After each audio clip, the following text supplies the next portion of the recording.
Hey, what's up guys? It's Sarah, and today I'm going to be talking about waiting for disability and all that comes with it. The business side, the paperwork side, the lawyer side, the doctor side, but also just how to stay sane, how to not get really depressed, how to deal with not working and all that kind of stuff. So first of all, here's all your business tips, all your tips about dealing with your disability. Number one, you have to get a doctor. You have to find a doctor that will see you and that will help you with your condition. A lot of people, they may already be seeing doctors, so it's no big deal for them. But if you're like me and you turn 27 and you're off your parents' insurance and you have no money and you're not working, what are you going to do? Well, I had to go to a county clinic. So the reason why the doctor is so important is because they're basically your lifeline for getting disability. And, the doctor's note counts more than any of the other evidence. So you could have gone to the emergency room 10 times, but if you don't have a doctor's note that says, this is what's going on with them, this is why they need disability, it could not go through. One of the most important things to know about having a doctor is keeping the documentation.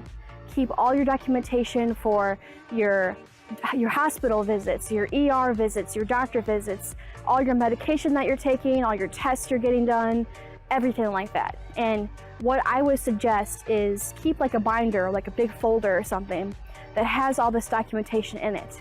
And you might even need to request more, but you will need that, going forward, just so you know what's going on with you, and just so you have enough evidence to prove your claim. Number two, get a lawyer and make sure that you give them all the information. I know this one may seem like, why do I need a lawyer? My thing's super obvious, but unfortunately, less than 10 to 20% of people get approved for disability their first go. So you're probably going to have to appeal, submit lots of paperwork, all kinds of stuff like that. And that's where the lawyer comes into play. Granted, it's true, he does take a cut at the end, but it'll be worth it. It'll be worth it because it gives you credibility. It gives you the ability to, get your case done in a timely manner with professionals. And bonus, if you're broke, obviously, you don't have to pay up front. It's all in the back end. So you can see your lawyer, you can call them, all kinds of stuff for free, basically. And you don't have to pay until the very end. So this is important. I think it's a really good idea to get a lawyer right away. That will help your claim go as fast as possible. And make sure with your lawyer that you send them updates. Send them, if you had something done, if you went to the hospital, whatever, something happened, or if you have a new thing that you want to add to your disability, like if you have depression or anxiety or whatever, just let them know. Okay, step 3, get a helper.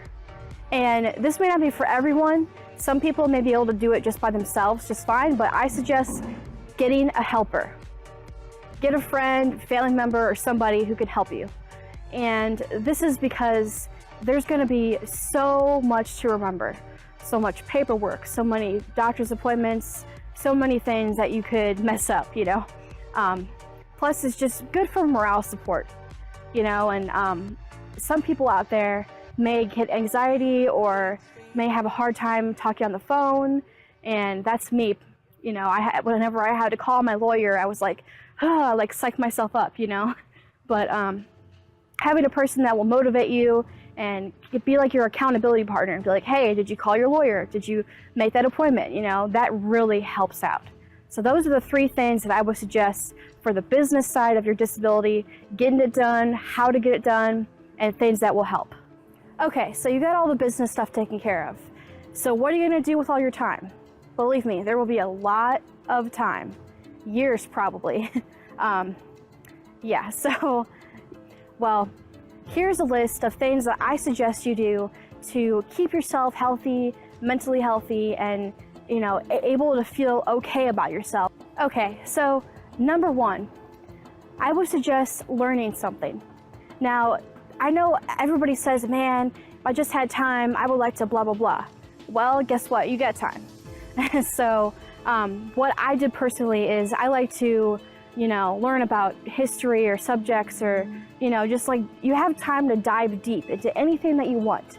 And I'm just talking about like academically here, like just for fun, you can find out everything there is to know about astrology. You can find out everything there is to know about dogs, and you have the time to read all these books and watch all these videos, and it's really cool to get educated on something that you may not know about.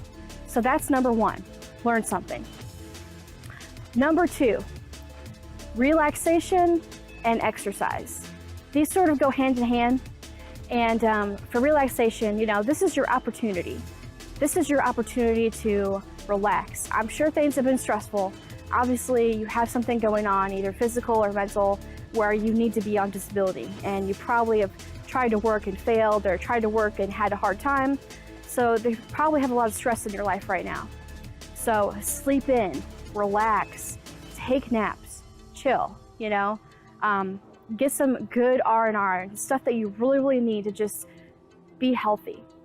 But also what goes with this is exercise. And I'm not saying this for health reasons, although that does help. I'm saying it just for like staying mentally healthy. And, obviously depending on what your disability is and your ability to be physically active, this may or may not be applicable, but anything that you can do, even if it's like getting ready in the morning, if that's really hard for you, maybe you want to do that every day. Just make sure you have like a routine of like taking a shower or like whatever, or, maybe like cooking, doing something like physically active. Or if you're able to be a little more active, I suggest going for walks and maybe like doing like a workout video or something, but it doesn't have to be like a thing that you think about. Just whenever you get antsy, whenever you are bored and want to do something with your body, exercise. Number three, get out in nature. This is something that is so healing, even if it's just making yourself feel better mentally. If you're having a hard day and things are really bad with your disability, getting outside just helps. And I know some people like the outside more than others, but this is for everybody. Have a cup of coffee on your porch, listen to the birds, watch a sunset, that's kind of a cliche thing, but for real, it just soaking in outside really helps. And, go to the zoo, pet some animals. Animals definitely help too, but just, make sure that you take time to appreciate nature. Number five, learn or improve a skill. This is definitely a really important one because, yeah, you may have fun relaxing, binge watching, you may have lots of stuff to do, or maybe you're busy, have kids or whatever, but if you're not working, it's hard to live. It's hard to not do something, not be improving yourself. This may just be from personal experience, but I really like to learn something and be, doing something. So find a skill that you are interested in. Like for me, I was interested in shooting videos, editing videos and stuff like that. So I found Lightworks. It's a free editing software, not sponsored, but you can do that. You can, learn to knit, learn an instrument, learn a language. If you already know some things, like if you already play guitar, but you haven't played in a while and you want to improve, do that, just do something to enrich your life, because you're going to have more time now than you ever have. At least most people are. So definitely do that. All right. Number 6, get your butt out of the house. This is very important.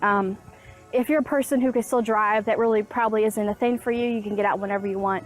But if you're like me and you can't drive because of, seizures, because you have a really bad physical impairment or mental impairment, then, you feel like you're going to have cabin fever all the time. And the only way to combat this is to get out of the house. Go visit a friend, go to church, go to a museum, go to something free, go out to eat, go grocery shopping, anything. Just get yourself out of the house, and it will help break up your day, break up your week, and just help you, feel better. Number 7, contribute to something or help people. This is something that, definitely helps you feel better.